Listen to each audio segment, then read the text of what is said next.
में दिखी वकीलों की हड़ताल। दिल्ली की कड़कड़डुमा कोर्ट में वकीलों की हड़ताल रही। हड़ताल की वजह रहा दिल्ली का वेलकम थाना। वकीलों का आरोप है कि हम किसी केस को लेकर थाना वेलकम गए, जहां कुछ पुलिस कर्मियों ने हमारे साथ अभद्रता करनी शुरू कर दिया और वकीलों का आरोप है कि हमसे 50,000 की मांग करने लगे, जिससे दोनों में कहासुनी हो गई। उधर वेलकम थाना में एसएचओ साहब ने हमारे संवाददाता की फोन से बात हुई तो पुलिस कर्मियों का भी यही आरोप है कि वकीलों ने हमसे आकर बदतमीजी की, जिस कारण हमसे बीच झड़प हो गई। स्टार न्यूज़ प्लस के लिए दिल्ली से डायरेक्टर पूजा रानी की रिपोर्ट।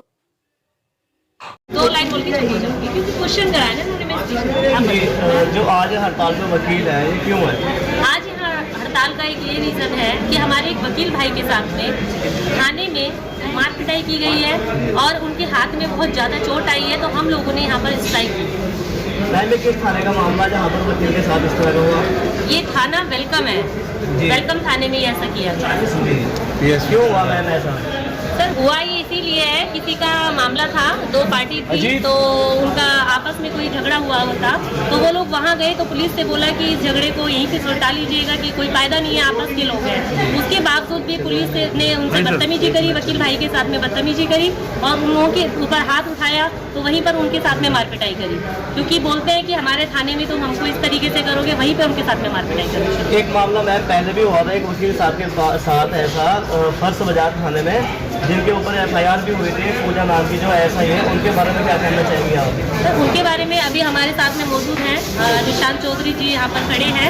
इनके साथ में भी एक झूठी एफआईआर की गई थी, जिसमें भी हम लोगों ने अभी 1 वीक पहले भी एक स्ट्राइक की गई थी कि भाई अगर उस महिला ने एक झूठी एफआईआर की है तो वैसा करा ही क्यों है, जबकि ऐसा हुआ नहीं था। जो इन्होंने स्ट्राइक का मुद्दा बनाया था हम लोगों ने, वो इसीलिए बनाया था कि भाई जब उनके साथ ऐसा हुआ नहीं तो उन्होंने करा क्यों इस तरीके से। मैम जैसे पहले भी स्ट्राइक की थी आपने, उस बारे में तो क्या आपका कुछ स्ट्राइक करने का फायदा हुआ आपको? स्ट्राइक करने का फायदा तो खैर कह सकते हैं हुआ था। क्यों हुआ? क्योंकि भाई इन एक निशांत चौधरी के साथ में इतनी सारी भीड़ इकट्ठी हो गई थी कि इनको भी लगा कि हमारे में वो एक ताकत। इस वक्त हमारे साथ मौजूद है वो वकील साहब जिनके साथ वेलकम थाने में हादसा हुआ है, जिनके चोट लगी है। आइए हम उन वकील साहब से पूछते हैं कि आखिर इनके साथ क्या ऐसा हुआ जो इनके साथ हाथापाई हुई है। जी सर बताइए। सर मेरा नाम एडवोकेट प्रिंस कुमार है। परसों दोपहर को हमारे एक वकील साहब सीनियर वेलकम थाने गए हुए थे, तो उनके साथ आईओ था एक मैटर में, ऐसा ही केशव। तो वकील साहब ने उनसे पूछा कि भाई क्या मैटर है, तो उन्होंने बदतमीजी से मिसबिहेव किया, हॉट वर्डिंग में बात करी बदतमीजी से। तो उसके बाद उनके साथ जब हॉट वर्डिंग हुई है तो उन्होंने भाई बताया कि मैं एडवोकेट हूँ, तो उसके बाद भी वो कहता है भाई वकील है तो मैं क्या करूँ।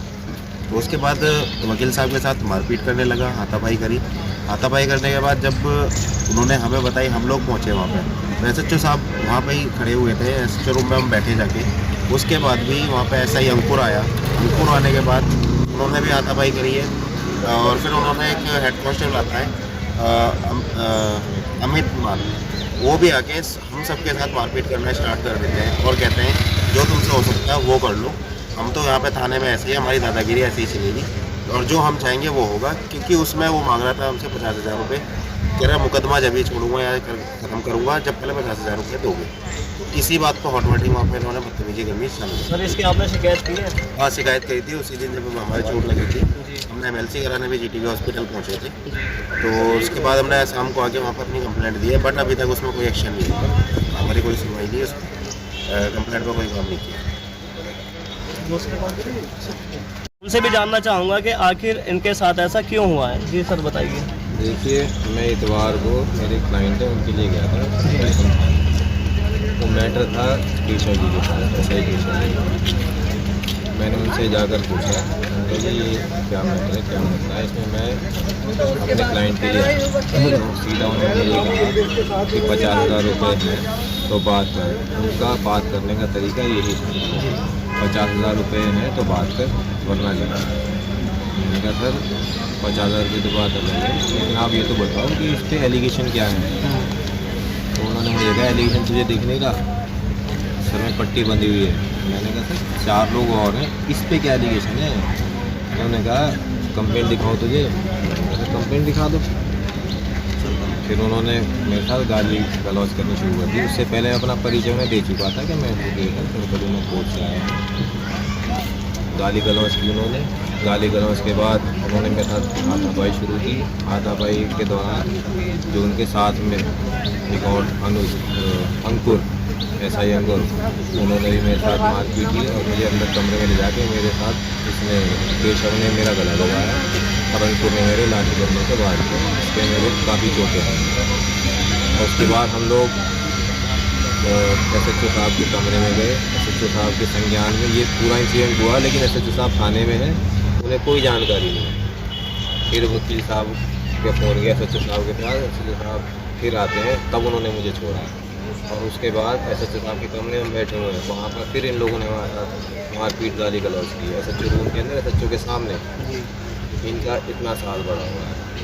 ये कानून व्यवस्था को ये हाथ में ले चलते हैं। इनके कानून में कोई इनका मतलब ही नहीं है। वकीलों के साथ ऐसा अगर हो रहा है तो आम जनता के साथ क्या होगा, जानना चाहेंगे। और भी कुछ एडवोकेट हमारे साथ में हैं जो आज इसी कारण इन्होंने हड़ताल भी कर रखी है खड़गड़डुमा कोर्ट में। जी सर, इसमें मैं आप छोटी सी बात कहना चाहूँगा कि जो अधिवक्ता जिन्होंने अभी अपनी वकालत शुरू की, ये हमारे बीच सबसे युवा अधिवक्ता है। इन्हें वकालत शुरू किए हुए 15 दिन हो गए। मैं इनके दिमाग की फीलिंग जानना चाहूँगा, क्या इन्हें आज सुरक्षित महसूस कर पा रहे हैं कोर्ट परिसर में? कोर्ट परिसर में वकील पिट रहा है, कोर्ट परिसर में वकील मुकदमे खा रहा है। इनकी सोच पर क्या इफेक्ट पाएगा? ये युवा अधिवक्ता जो हमारे बीच आज युवा है, उसकी सोच क्या जाएगी? ये हमारे सीनियर अधिवक्ता है, ये हमारे सीनियर अधिवक्ता हमारे बीच खड़े हैं। हम इनका पैर आशीर्वाद लेकर हमने वकालत शुरू की। यहाँ तमाम सीनियर मौजूद है, यहाँ पर आपके पीछे भी मौजूद है। हम इस प्रोफेशन में आए हैं सीख के। मैडम हमारी नारी शक्ति के रूप में हमारे बीच में मौजूद है। और अब हम क्या सीख रहे हैं? हम क्या अपने आप को कोर्ट में सुरक्षित महसूस कर पा रहे? मेरे ऊपर कोर्ट परिसर में FIR हुई है। पुलिस ने अपनी पावर का मिसयूज करके मेरे ऊपर FIR रजिस्टर कराई है। पुलिस के पैर में भी एक वकील ही करता है। ये न्याय सिर्फ वकील पुलिस की लड़ाई वकील साहब सही है। वकील पुलिस की लड़ाई नहीं, ये लड़ाई अन्याय और न्याय के खिलाफ लड़ाई है। ये सच और झूठ की लड़ाई है। इसमें हम पूरी पुलिस के खिलाफ नहीं, हम सिर्फ उन लोगों के खिलाफ है जो अपनी ताकत का गलत इस्तेमाल करते हैं, अपनी शक्तियों का गलत इस्तेमाल करते हैं। क्योंकि पुलिस की पैरवी भी कोर्ट परिसर में एक वकील ही करता है। भारत के पहले प्रधानमंत्री पंडित जवाहरलाल नेहरू, वे भी एक अधिवक्ता थे। प्रधानमंत्री चौधरी चरण सिंह, वे भी एक अधिवक्ता थे। अधिवक्ता छोटे पद से लेकर बड़े पद तक अधिवक्ता नहीं संभाले। अधिवक्ता देश की शक्ति है। अगर ये अधिवक्ता रोड पर आ गया तो आप सोच सकते हैं कि इस देश का क्या हाल होगा। अगर हम खुद को न्याय नहीं दिला पा रहे हैं तो हम जनता की क्या होगा? सर, जैसा कि अभी सर ने बताया कि उन्होंने आगे भी FIR की है, उनके खिलाफ कंप्लेंट की है पुलिस वालों ने, जिन्होंने इनके साथ बदतमीजी की है। अगर इसमें पुलिस के आला अधिकारी कोई एक्शन नहीं लेते तो क्या स्ट्राइक आपके और आगे आगे रहेगी? मैं आगे भी रहेगी और करते रहेंगे। अगर ये लोग ये सोच रहे हैं कि हमें धमका देंगे, डरा देंगे, और इन्होंने जो मिसबिहेव हमारे साथियों के साथ किया है, अगर ये सोच रहे हैं कि ये आगे ऐसा ही होता रहेगा, तो मैं अभी सबके सामने ये कह रही हूँ कि जब ये कोर्ट पर के साथ पहले भी ऐसा हुआ था और एक स्ट्राइक इन्होंने पहले भी की थी। क्या इस स्ट्राइक करने का इनको कुछ फायदा हुआ है? नहीं। जी सर, आपके साथ जो हुआ था वो बताया। मैं इसमें एक बात कहना चाहूँगा, ये अकेले की मेरी लड़ाई नहीं है। जब इस लड़ाई की मैंने शुरुआत की थी, शुरुआत करते वक्त मैं अकेला था। बाद में मुझे सभी वकीलों का सहयोग मिला। आज करीब मेरे पास 100 से 150 वकीलों के फ़ोन आ रहे हैं कि हमारे साथ भी अन्याय हुआ है। अन्याय की न्याय के खिलाफ लड़ाई है। आपको 3 इडियट फिल्म का एक डायलॉग याद सुनाता हूँ, जिसमें आमिर खान ये कहते हैं ऑल इज वेल। मैं उसमें ये कहना चाहूँगा, जब भी मैं थका हूँ, मेरा हौसला टूटा है, तो मुझे ये याद आया है, मैंने याद करा कि हम वकील हैं। हम यहाँ कोर्ट परिसर में पुलिस की भी पैरवी करते हैं। हमारी ये लड़ाई पूरी पर्टिकुलर पुलिस से नहीं है।